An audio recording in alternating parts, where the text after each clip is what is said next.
6일간의 천지창조를 하시면서 하신 하나님의 독특한 표현은 하나님이 보시기에 좋았더라 라는 묘사입니다.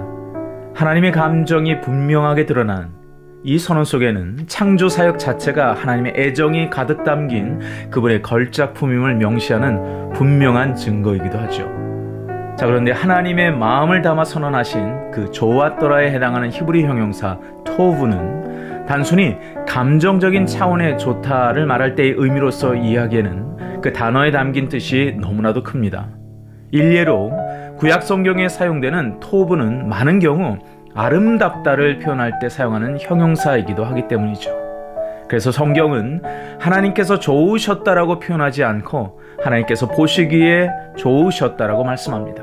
보시기에 좋으셨다. 이것은 대상을 바라보시는 하나님의 마음이 좋으신 것과 함께 그 대상 자체가 아름답다는 사실을 유추할 수 있는 표현인 것이죠.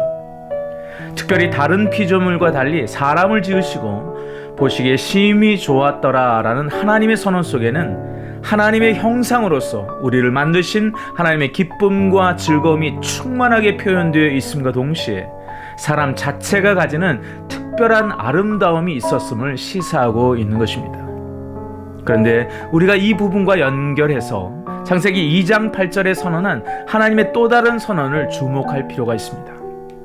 이렇게 말씀합니다. 사람이 혼자 사는 것이 좋지 않다.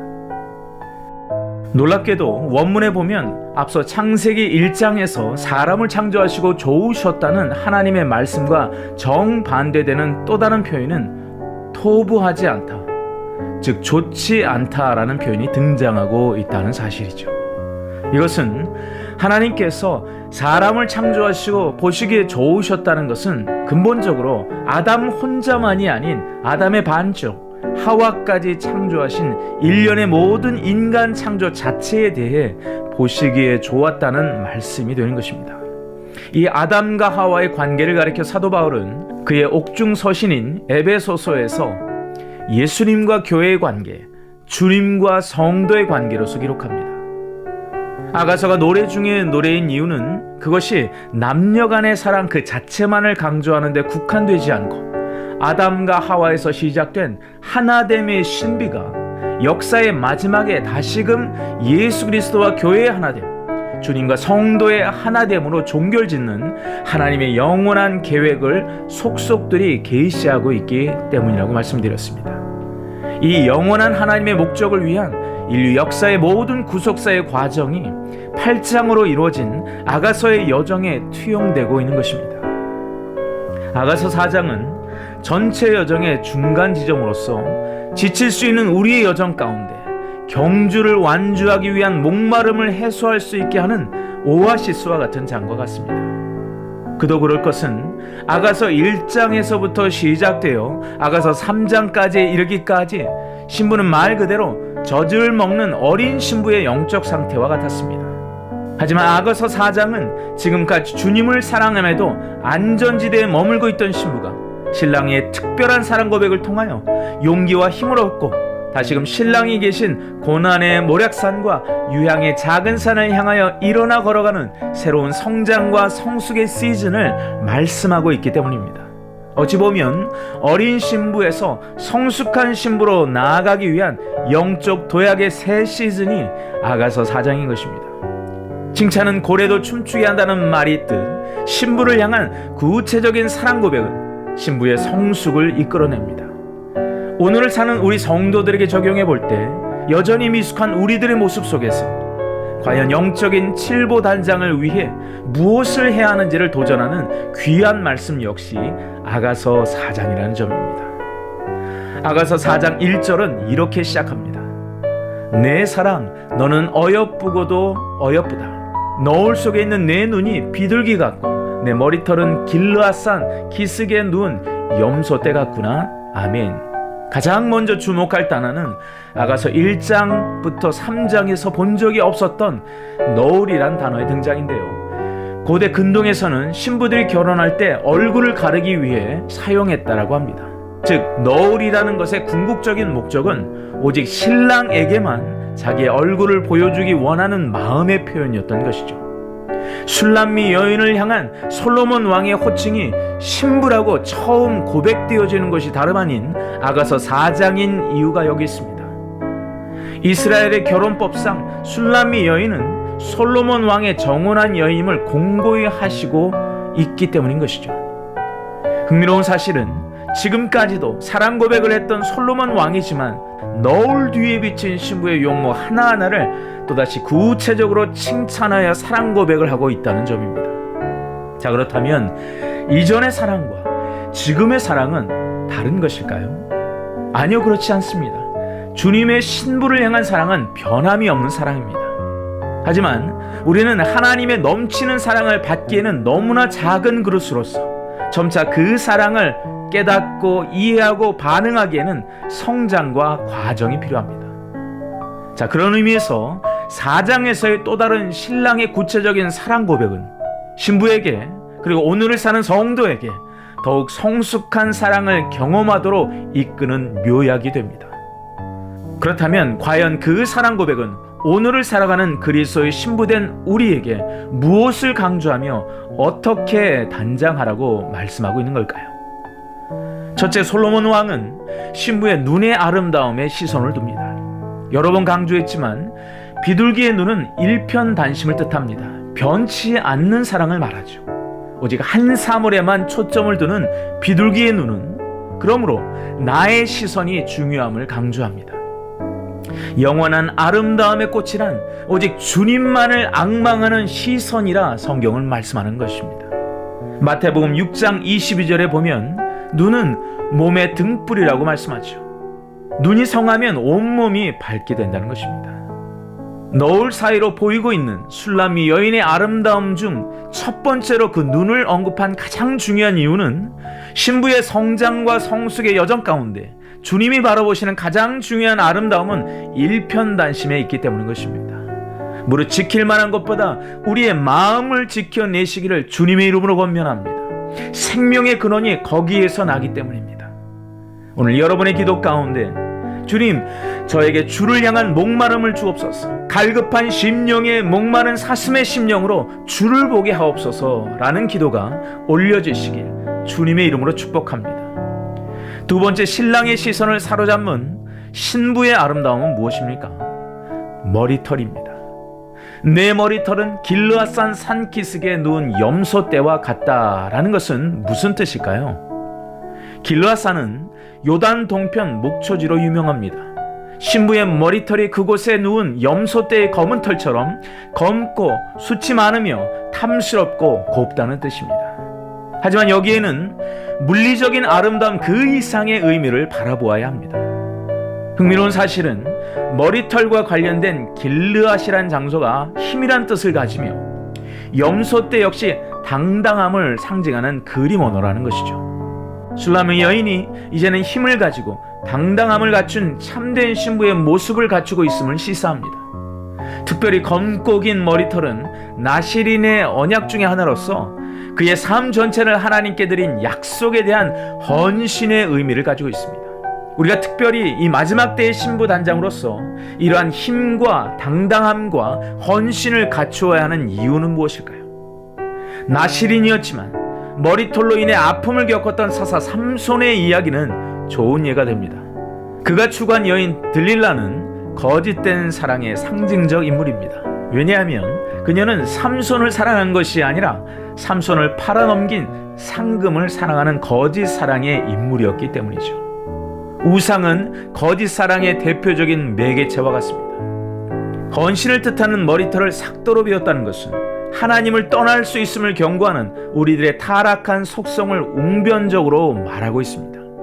아이러니하게도 그 헌신을 상징하는 나시린의 머리털이 삭도로 잘렸을 때 머리털만 잘려나간 것이 아니라 두 눈까지 뽑힘을 당하게 됩니다. 이것은 주를 향한 약속의 헌신이 실패할 때 우리의 영적인 눈이 감기게 됨을 강력하게 시사하고 있는 메시지인 것이죠. 진정한 사랑을 위해 제자들의 비난 앞에서도 힘과 당당함을 가지고 향유옥합을 깨뜨려 자신의 머리털로 예수님의 발을 닦은 베다니 마리아의 아름다움의 핵심은 무엇입니까?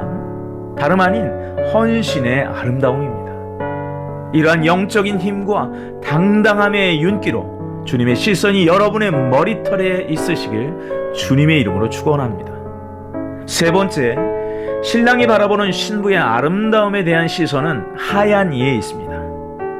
내 이는 목욕장에서 나오는 털 깎인 암양, 그 새끼 없는 것은 하나도 없이 각각 쌍태를 낳은 양 같구나 말씀합니다. 내 이는 목욕장에서 나온 쌍태를 낳은 양 같구나. 무슨 뜻일까요? 신부의 이가 하얗고 그녀의 이가 가지런함을 뜻합니다. 양의 털색은 흰색입니다. 따라서 털을 깎인 후에 청결을 위해 목욕물로 씻겼다는 것은 하얗고 청결한 상태를 말합니다. 자, 그렇다면 쌍태를 낳았다는 것은 무슨 의미일까요? 쌍둥이처럼 똑같을 만큼 가지런하다는 뜻입니다. 눈이 일편단심의 의미를, 머리털이 헌신의 의미를 나타내었다면 하얗고 가지런한 이는 어떤 영적인 아름다움을 내포하는 걸까요? 우리는 그 단서를 이사야서 1장 18절에서 찾아볼 수 있습니다. 오라 우리가 서로 변론하자. 너희의 죄가 주홍 같을지라도 눈과 같이 희어질 것이요 진홍같이 붉을지라도 양털같이 희게 되리라.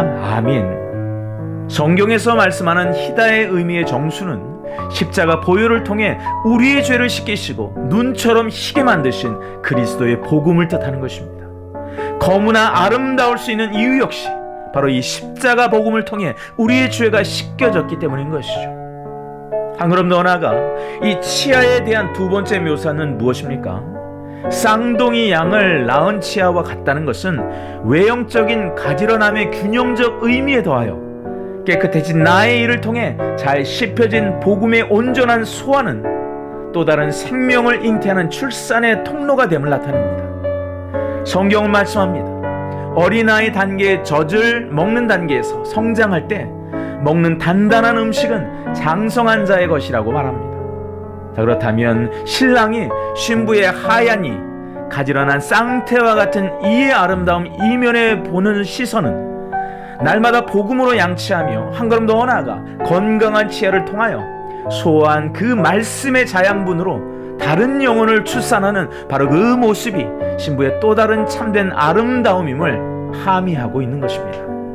오늘을 사는 우리에게 적용할 때 이 말씀은 복음으로 깨끗해지며 생명을 낳을 수 있는 복음의 능력의 소산을 갖춘 신부 단장의 모습이 진정한 또 하나의 아름다움임을 말씀하고 있는 것입니다. 네 번째, 신랑이 바라보는 아름다움의 시선은 아가서 4장 3절에 연속해서 등장하는 입술과 입과 뺨에 대한 장소입니다. 내 입술은 홍색실 같고 내 입은 어여쁘고 너울 속에 내 뺨은 석류 한쪽 같구나. 아멘. 면사포 너머로 보이는 신부의 입술을 향하여 홍색실 같다는 표현은 우리로 하여금 어떤 영적인 아름다움을 촉구하고 있는 걸까요?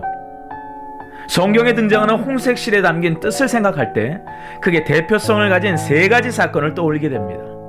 첫째는 그 홍색실이 다름 아닌 성막을 제작 시 휘장을 만들 때 사용하는 네 가지 실 중에 하나라는 것입니다. 둘째는 그 홍색실이 제사장 의복에 사용되는 실이란 것이며, 셋째는 예수님께서 십자가를 지실 때 입으셨던 홍포 역시 이 홍색실을 사용했다는 사실입니다. 사랑하는 여러분, 성막의 모든 문의 휘장은 네 개의 실로 구성됩니다. 청색, 자색, 홍색실, 그리고 가늘게 꼰 흰색의 배실입니다. 이것은 구원의 유일한 문이 되신 예수 그리스도의 속성을 나타내는 영적인 의미가 내포되어 있는 것으로, 청색실은 예수 그리스도의 신성을 나타냅니다. 그 이유는 하늘의 아름다움과 신성함을 상징하는 빛깔이 청색이기 때문이죠.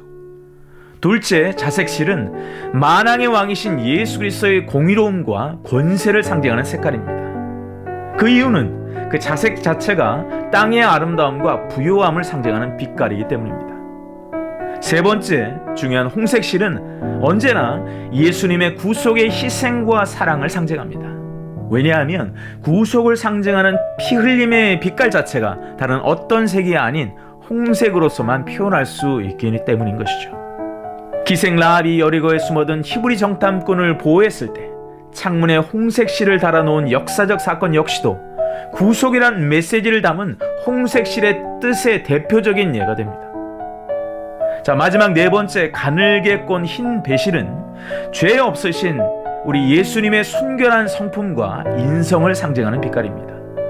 그도 그럴 것은 흰색 자체가 가지는 의로움과 완전함을 상징적으로 의미하고 있기 때문입니다. 오늘 본문에서 입술이 홍색실 같다는 의미는 영적인 의미에서는 명백히 구속의 은총인 그리스도의 복음이 선포되는 장소임을 뜻한다 말할 수 있을 것입니다. 잠언 10장 11절은 이렇게 보증하는 말씀을 통하여 구속함을 받은 의인의 입의 진정한 의미를 이렇게 나타냅니다. 그것은 바로 의인의 입은 생명의 샘이라는 말씀입니다. 사랑하는 성도 여러분, 우리가 반복해서 인지해야 하는 입의 중요성은 히브리 원문에 담긴 내용을 상고할 때 확실해지는데요. 입에 해당하는 히브리어 미드바르는 사실 입이라는 뜻 외에 우리의 예상을 뛰어넘는 뜻인 광야란 의미를 가집니다. 여기서 놓치지 말아야 하는 사실은 입과 광야와 연동되는 역사적인 사건이 출애굽기에 기록되어 있다는 것이죠. 자, 이것이 무슨 뜻인가? 광야는 원래 마라다라는 동사에서 유래하는데요. 출애굽한 이스라엘 백성이 광야에서 불만이 그들의 입으로 마구 쏟아져 나왔습니다. 그런데 하나님께서 참 기가 막히게 그 광야를 통과하게 하시면서 주신 것은 다름 아닌 하나님의 입에서 나오는 십계명이란 하나님의 말씀이었습니다. 또한 성막도 주셨습니다. 그리고 그 결과가 무엇입니까? 하나님을 불평하는 입의 민족에서 하나님을 예배하는 입의 민족으로 변화되었다는 사실입니다. 바로 그 장소, 마라다라는 뜻에서 유래한 바로 그 장소가 광야인 것입니다. 우리의 인생 가운데, 하나님의 백성들의 인생 가운데 광야는 우리의 입을 성숙케 하는 시간의 장소가 됩니다. 그곳에서 주어지는 하나님과의 만남, 그리고 하나님의 말씀. 놀라운 사실은 가나안을 입성한 후 여리고성을 무너뜨릴 때 그들은 불평이 아닌 하나님의 말씀에 순종하여 입을 닫고 침묵하는 기도로서 적의 성인 여리고성을 무너뜨리는 역사를 경험하게 됩니다. 진정한 신부의 아름다움이 바로 광야를 통과한 입술과 입에 있다는 것입니다. 그래서 지금 내가 회개하는 고백을 하고 있는 입이라면 그 입은 주님 눈의 아름다움입니다. 지금 내가 주님을 찬양하고 있는 입이라면 주님의 마음을 시원케 하는 주님 눈의 아름다움인 것입니다. 그리고 내 이웃을 위해 지금 내가 복음을 전하는 입이라면 주님 눈에 더 없는 아름다움이라는 것입니다. 여러분의 오늘의 삶에 기도와 찬양과 복음 전파의 입술이 주님의 시선 가운데 있기를 주님의 이름으로 축복합니다.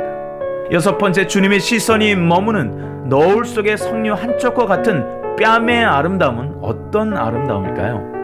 성경에서 석류하면 대표되는 두 가지 이미지가 있습니다. 첫째는 석류가 대제사장 옷과 깊은 연관성이 있다는 것이며, 둘째는 풍성함과 깊은 연관성이 있다는 것입니다. 왜 대제사장 옷과 관련될까요? 대제사장 옷 가장자리에는 금방울이 달려 있으며, 또한 대제사장 옷 가장자리에 수놓아진 것이 바로 청색, 자색, 홍색 실로 수놓아진 모양의 석류이기 때문인 것이죠. 대제사장은 다름 아닌 신부의 거룩성에 대한 성결과 정절을 상징합니다. 또 하나, 왜 뺨을 석류 한쪽이라 표현했을까요? 잘 익은 석류는 자연스레 쪼개어진다라고 합니다. 그때 틈 사이로 보이는 내면의 아름다운 빛깔과 많은 알갱이의 풍성함이 진정한 석류의 아름다움이라 할 수 있습니다. 우리의 감정을 가장 잘 드러내는 뺨에 내면의 아름다움과 주님이 주시는 영적인 풍요함으로 가득 찬 여러분의 아름다움을 상상해 보시기 바랍니다. 순수한 마음의 정절과 주님 마음으로 꽉 찬 충만한 영적인 부요함, 그것이 오늘을 사는 저와 여러분들에게 도전하고 계시는 신부단장의 아름다움인 것을 믿으시기 바랍니다.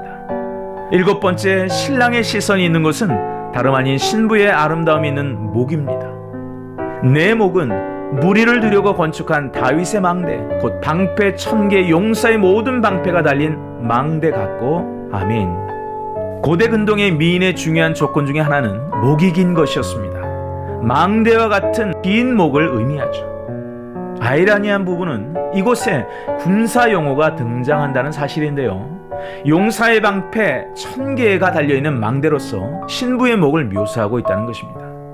옛날에는 방패가 원형 모양이었는데 그녀의 목에 걸린 많은 원형 방패 모양으로 꿰인 목걸이를 가리켜 그렇게 표현한 것입니다.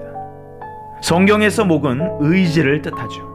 주님은 바리새인을 가리켜서 목이 곧은 백성이라 했고, 그것은 그들의 완고한 고집을 꼬집으신 말씀이었습니다. 중요한 것은 신부의 목을 다른 어떤 인물이 아닌 다윗의 망대로 표현했다는 점이죠. 다윗은 하나님의 마음과 관련된 사람입니다. 하나님의 믿음과 직결된 신앙의 영웅입니다. 그래서 시편 27편 4절에서 말하는 다윗의 마음은 오직 한 가지를 구하는 마음의 소유자였다는 것입니다. 오직 여호와의 아름다움을 바라보며 그 성전에서 주님을 바라보는 믿음과 소망과 사랑의 온전한 소유자, 그가 다윗입니다. 진정한 신부의 아름다움이란 다윗과 같은 마음과 믿음을 가진 아름다움이라는 것이죠. 너는 칼과 창과 단창으로 내게 나아오거니와 나는 만군의 여호와 이름 곧 내가 모욕하는 이스라엘 군대의 하나님의 이름으로 내게 나아가노라 말씀합니다. 놀라운 다윗의 이 고백은 그리스도의 신부는 동시에 왕의 용맹한 군사임을 나타내는 통찰을 제공합니다. 왜냐하면 방패와 망대는 군사 용어이기 때문이죠. 다윗은 골리앗을 물리쳤을 때 그의 목을 칩니다. 그의 왜곡된 의지를 꺾습니다. 그 이유는 다윗의 주를 향한 마음과 믿음은 골리앗을 물리치게 넉넉한 가장 강력한 무기가 되기 때문입니다. 다윗의 망대는 바로 이러한 사건과 그 사건의 주인공 다윗의 진정한 아름다움이 주를 향한 믿음과 사랑에 있었음을 상징적으로 시사합니다. 망대의 또 다른 말은 파수대라고 하죠. 진정한 그리스도의 신부의 아름다움이 성벽 위의 파수꾼의 정체성에 있음을 목을 통하여 우리에게 또한 말씀하고 계십니다. 흔들리는 세상의 공격 앞에도 흔들리지 않는 초계와 같은 믿음을 지켜내는 목의 아름다움. 어쩌면 이 마지막 때에 미혹이 판을 치는 이와 같은 때에 우리가 더욱 가꾸어야 할 아름다움이 아닐런지요. 마지막 8번째 신랑의 시선이 멈춘 신부의 아름다움은 두 유방입니다. 내 두 유방은 백합화 가운데서 꼴을 먹는 쌍태 어린 사슴 같구나. 아멘. 백합화에 해당하는 슈산의 원뜻은 기뻐하고 즐거워하다는 동사 슈스에서 유래합니다. 솔로몬의 주변에는 수많은 여인이 있었습니다.